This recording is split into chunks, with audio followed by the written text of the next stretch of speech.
Traditionally, a man left the cave, clubbed a mammoth over the head, exchanged the fur with a mate for a hairdryer, cooked up the remaining fleshy bits and handed them dutifully to the wench in the corner, drying her hair. In doing so, he fulfilled the role of breadwinner, provider and placator. Centuries later, it would seem, we men have hardly moved forward and the caveman within is killing us. Yes, along the way, though, the traditional role for men has lost some of its definition, which is impacting on their well-being.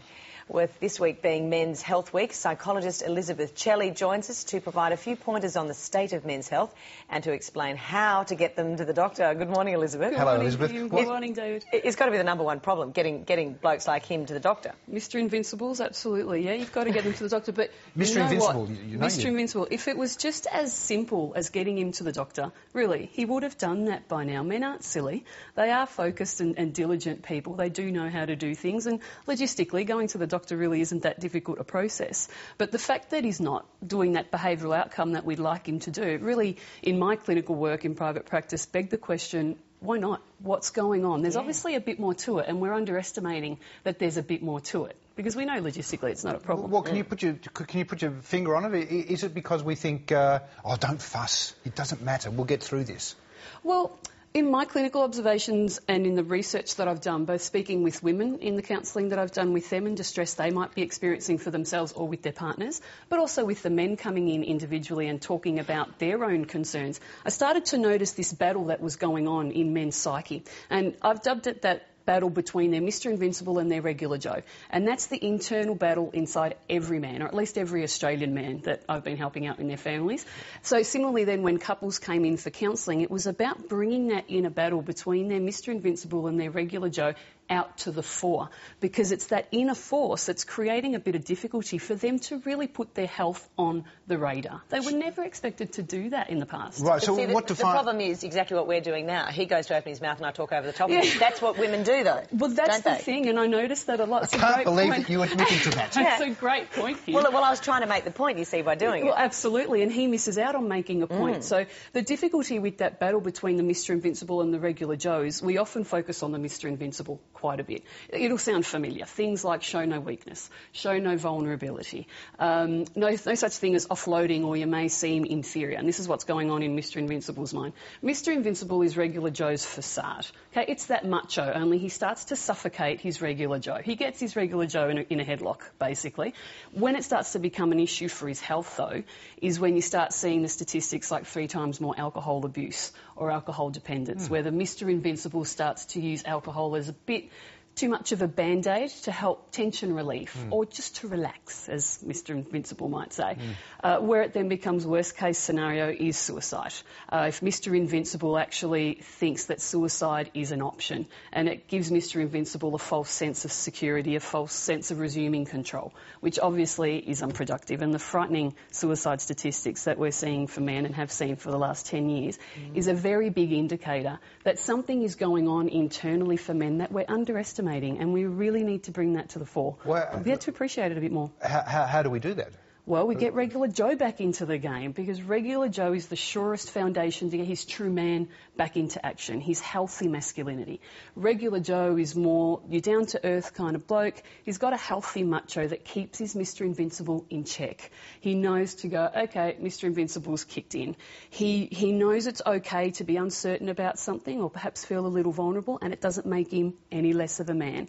In doing that, he'll then put some attempts in to have a chat with his mates or have a chat with his partner in particular. So he might share a story or two, ask a question or two, inform himself. So he starts to get back into the game. I was just going to say, have a chat with your mates. I mean, men don't do that. Men don't... Well, I was going to say men don't go to their mate and go... Do they go, oh, I've got a sore backside at the moment because my hemorrhoids are playing up? I don't know. Well, one of the things with men, though, there is that masculinity. We can't deny... So we can't deny... I'm going to ignore that one. We can't deny... I do regularly. Yeah. You can't deny him is Mr. Invincible. That's an important part of his masculinity. The important part is getting the balance back between Mr Invincible and Regular Joe, and that's where the true man comes in. He knows how his Mr Invincible and Regular Joe battle it out. Once he starts to understand his thinking system in that way, because we're talking about his thinking system here, mental and emotional health, which is something that men need a little bit more assistance to connect with in a supportive manner so that they're not slammed when they do want to say something.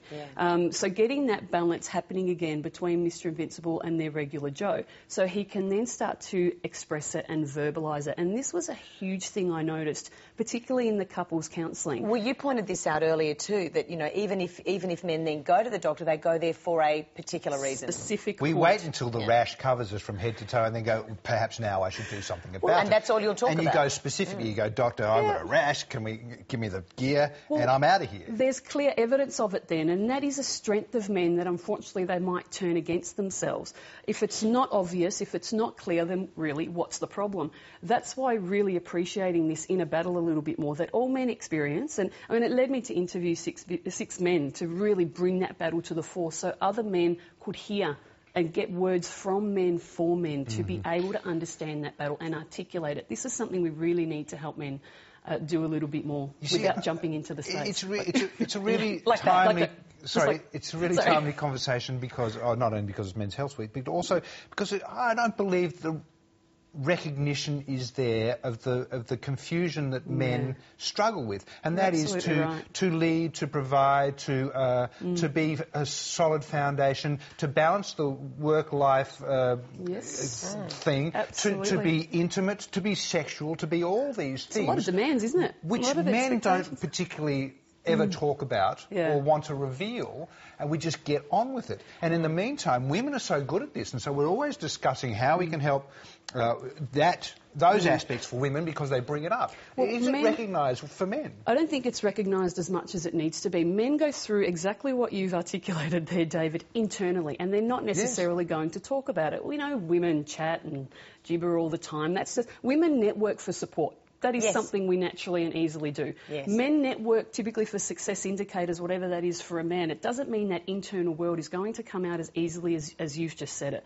A lot of men struggle with that. If they're firstly even aware that that's going on inside, then they connect with it within themselves, which is great. Their ability to then verbalise it is the next thing that's really important.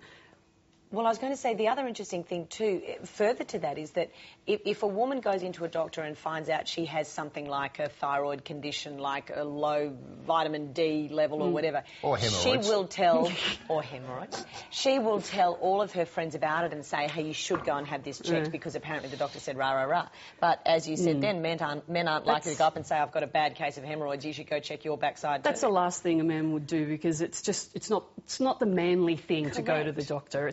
Even having a health issue is considered a weakness, right or wrong. And whilst that's changing a lot, we do really need to appreciate this inner battle that's going on.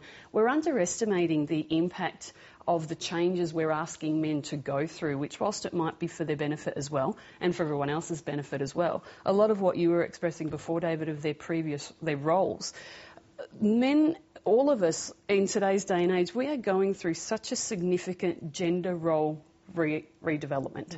The boundaries aren't as clear as to what it was of what it is to be a man, what it is to be a woman, where they were then naturally cooperative and helping each other in that. The boundaries have become a bit fuzzy, and that's okay. It's not necessarily a bad thing. It's just simply understanding the transition that men are going through. Whilst men and women are experiencing it, it's hitting men a lot harder because that Mr. Invincible has got a bit more of that rigidity where it's more pinpointed. It's like what you're doing before of keep your folder on this side and keep your stuff over there. It's pinpointed, it's behavioural, it's action-based. And it's also about knowing, I'm presuming from a clinical point of view, knowing what questions to ask a man to draw those answers out, given the fact that he's not going to offer the information. Men like to get to the point. Yeah, they cut the crap, really. I mean, women have contextual awareness. We will look at a situation, which is great. If we're asked a particular question, we'll answer that one, but then we'll bring in other information because we can see the links. Men get to the point, and that's not a weakness. So if you know the kind of questions to ask, perhaps, or just get to the point of the question, he'll answer you. He will tell you. And I praise lots of praises to the men that I see coming in for their counselling. It's a strength to get there in the first place. It's not an easy thing to do. But they are really diligent on wanting to help themselves and understand their thinking and emotional system that's going on behind there, because they've never been afforded the opportunity to do that. And the ability to actually express it. It's so important to give that 5 to 10 seconds sometimes for a man to gather his thoughts, really understand what might be going on and put out a hypothesis, so then it's open for discussion. Well, it's such a fascinating area to discuss, even for a man to realise that those inner turmoils exist is probably a difficult thing to come to. Just quickly, look, we're running out of time. I'd love to have this conversation further another time. But love to too. National health policy, should we adopt one for men? Should there be something that recognises this?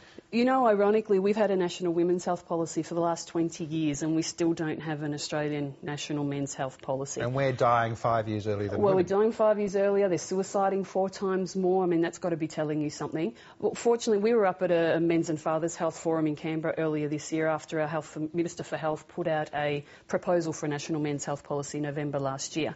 And I was one of the speakers there and putting forward these interviews in the book that I'd put there in advocating for men's health.